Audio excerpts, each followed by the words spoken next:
This is Mike Deschamps back with you for part 2 of our CAD exam review for part 3 of the exam. And in this video, we're going to focus on the closing process. So just as a prelude to our discussion, recognize that what happens is, we have a period. It could be a month, a quarter, and for each period of whatever we are choosing to summarize our records, we're going to create an adjusted trial balance. And then close the books. But then at the end, we're going to have what we call the big close.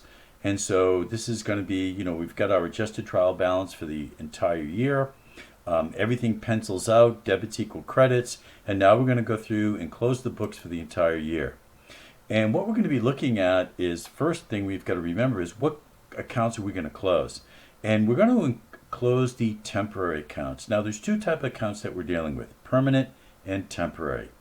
The permanent accounts are all those accounts that we find on the balance sheet: asset, liabilities, owner's equity.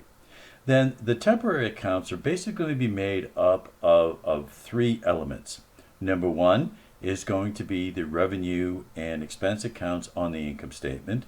Number two are going to be those contra revenue accounts or contra sales accounts that we find on the income statement. And number three is going to be the dividend account, which is coming out of the area of retained earnings.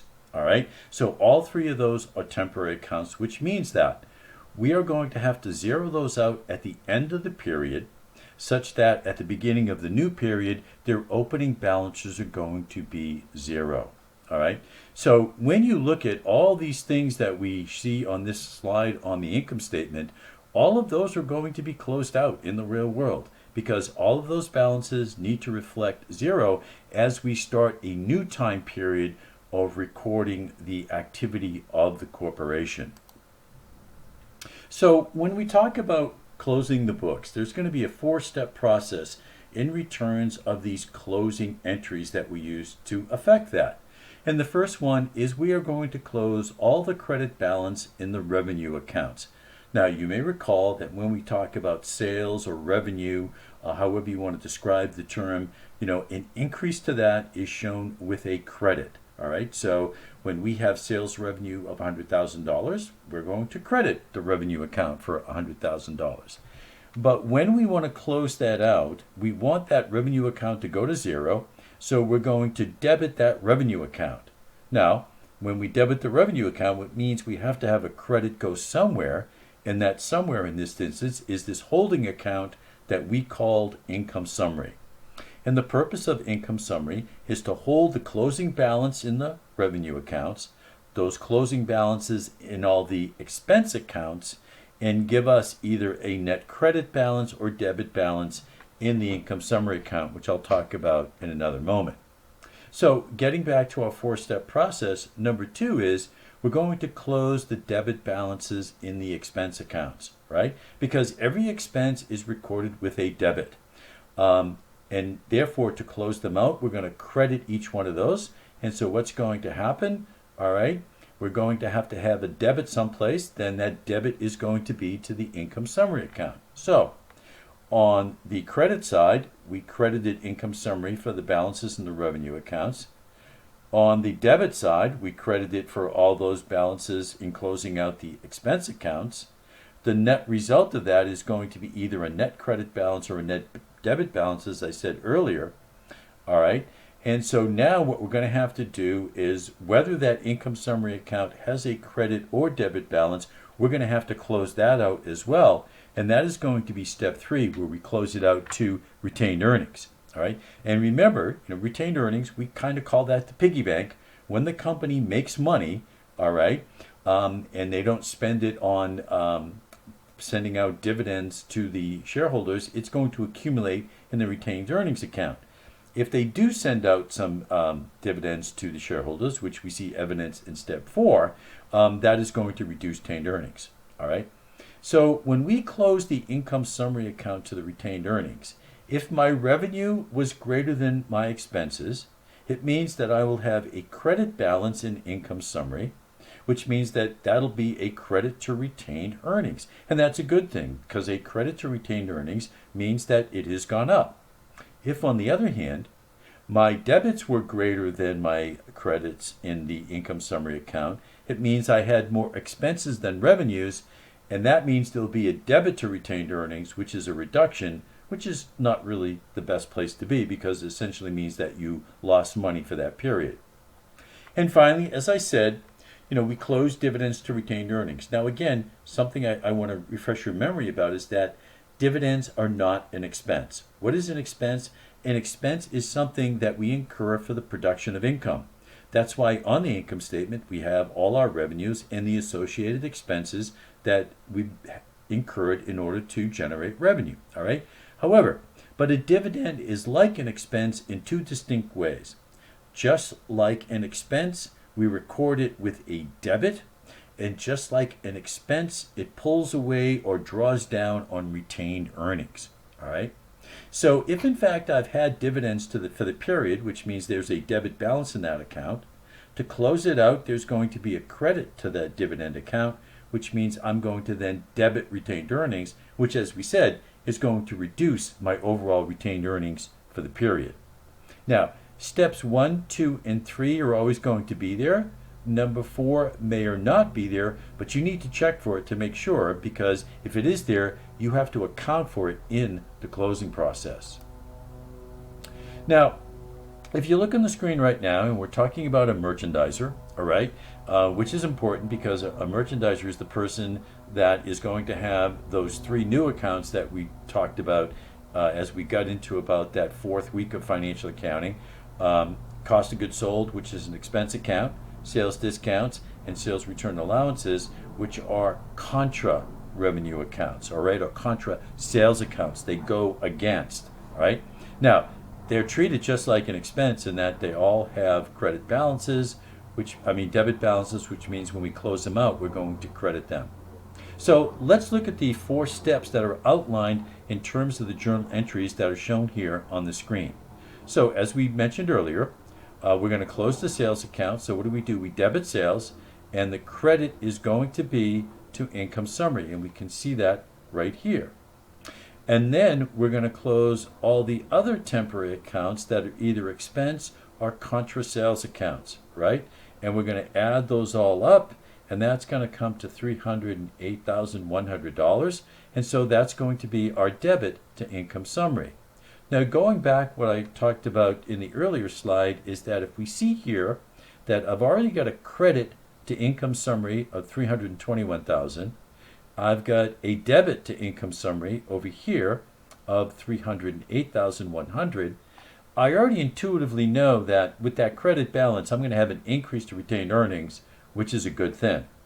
And we see that happened right here in step 3, because when I take my credit of $321,000 minus my debit of $308,100, what I'm left is a $12,900 credit balance in income summary, which now I'm closing out right here with a debit, and that credit is going to retained earnings, which is going to increase my retained earnings balance. Now, in this problem, we did have that 4th entry, which is the dividend one, right? And we said dividends are always recorded with a debit, so to close it out, as I can see right here, I'm crediting dividends for $4,000. Now, since that's coming out of the piggy bank, you're taking money out and sharing it with the investors, well, that's going to reduce my retained earnings. So that's why I have that debit right there, which is reducing my overall retained earnings, which means that at the end of the period, I really didn't have an increase of $12,900 to retained earnings. Rather, I had $12,900 minus $4,000, which is an $8,900 increase to retained earnings. Now, as I mentioned when we started this process, we're going to be looking at our adjusted trial balance to prepare our closing entries. And, this closing process is going to test a number of skills in terms of things that you learned in financial accounting. The first thing is that when we talk about the adjusted trial balance, it follows a very prescriptive formula, and that is assets, liabilities, stockholders' equity, retained earnings, revenues, expenses. So basically, whenever we have an adjusted trial balance, it's following the flow of the expanded accounting equation. all right? And it's always going to be in that order. And then as it relates to the asset, we always go from liquidity down to less liquid or permanent assets, right? So as I look at this, I've got cash, accounts receivable, land, all right? And as assets, they should all have debit balances. Cool, they're there, I'm good. And then I have my liabilities, both short-term and long-term, and they both have credit balances. Cool, I'm right where I need to be. And then I get down here to owner's equity, which is made up of three different elements, right? Common stock, retained earnings, and the subcategory is dividend, all right? And we can see here that these are having credit balances, good. Dividends, which we said is not an expense, but like an expense, has a debit balance, good. Revenue, or fees earned as they describe it here, credit balance, good. My remaining two expenses, salary expense, office expense, debit balance, I'm good to go. So in other words, everything on this adjusted trial balance looks like it should be. It looks normal, because when we talk about, what is the normal balance of account, that should be reflected here on the trial balance, unless there's something critically wrong. Either I made a mistake or this company is in a lot of trouble, all right? Now, the last portion of this before I can go on is to make sure that my adjusted trial balance does in fact balance. It in fact does. Great. Now let's go to the close. All right. Now, again, we're not closing everything that's on the adjusted trial balance, only those accounts that we've identified as temporary, and we can see them listed in red right here. All right. And we can see here steps 1, 2, 3, 4 are now visualized in terms of the journal entries that we do our closing. Number 1, we closed out the revenue account to what? Income summary. Number 2, we closed out the expense accounts to what? Income summary.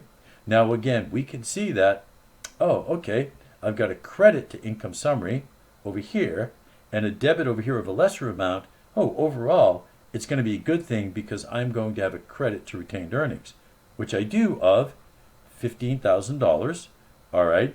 That's going to get to retained earnings by the process of closing out the income summary account and crediting retained earnings, all right? Now, again, step 4, got to look for it, and it's here. We got to close out the dividends account, all right? So we're going to debit retained earnings for $20,000. We're reducing, in effect, the piggy bank, and we zero out dividends so it can be zero going forward. Now, one thing I want to point out here is that as we look at retained earnings, there was an opening balance of retained earnings of $45,000. Look, this is the biggest problem that people have in doing a closing out and trying to get to the closing trial balance is they forget about that opening balance, all right? And if you get about that, your closing balance, your closing trial balance is not going to balance, all right? So they had an opening balance of $45,000. There's going to be net income of $15,000, all right? But unfortunately, there were dividends of $20,000. So as you can see, over the period, our opening balance of retained earnings was reduced by $5,000 over the period because we actually paid out dividends greater than net income. Now, and this is off to the side, if you will, not a practice that I would generally recommend that you pay dividends more than your net income in a period. But, if you feel that that's something that's going to help the shareholders be happy, sometimes you might have to do that. All right. So now we're getting to the last part of closing the accounting cycle, if you will, which is the closing trial balance. And this is relatively easy conceptually because the only thing that's left are my permanent accounts. And what are my permanent accounts? Everything that is on the balance sheet. Assets, liabilities, owner's equity, which importantly includes the updated retained earnings account. If you don't update retained earnings as a result of the work that we just did, then your balance sheet is not going to balance, meaning debits won't equal credits. However, as we can see here, as I look at my closing trial balance, which is basically the balance sheet at the end of the period, my assets are going to equal my total liabilities and owner's equity. And the important thing was I took my adjusted balance of retained earnings, plugged that in, because if I didn't, then I would have been off here on the left side of my balance sheet. So, quick concept review as we close this out, and I'm going to work from left to right, looking at the true, false, and then the multiple choice question. So, an expense account is normally closed by debiting income summary and crediting the expense account. True or false? True, right? Because expense account normally has a debit balance. To close it out, you're going to credit it, right? And that debit's going to fly over to income summary. Next question, right here. After posting the entries to close all revenue and expense accounts, the income summary account of Cleaver Auto Services had a $4,000 debit balance. The result implies that Cleaver earned a net income of $4,000. True or false?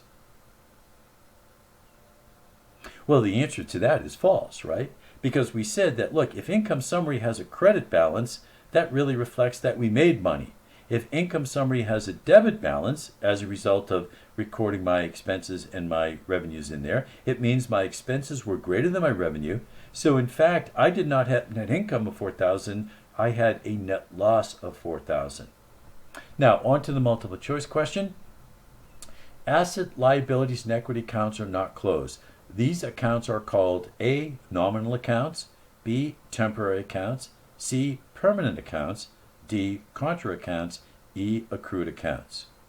Well, the correct answer is C, permanent accounts. And just by the way, nominal accounts and temporary accounts really mean the same thing. So most times you'll see them as addressed as temporary, but sometimes you'll see them addressed as nominal accounts.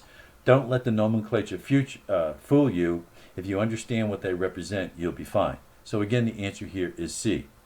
All right, that's going to conclude my video for part 2 of my review of the closing process. I have one more video, and with that one, we're going to go over some more questions, test questions, if you will, to get you ready for taking that exam, and that'll be on part 3 video. Thanks so much.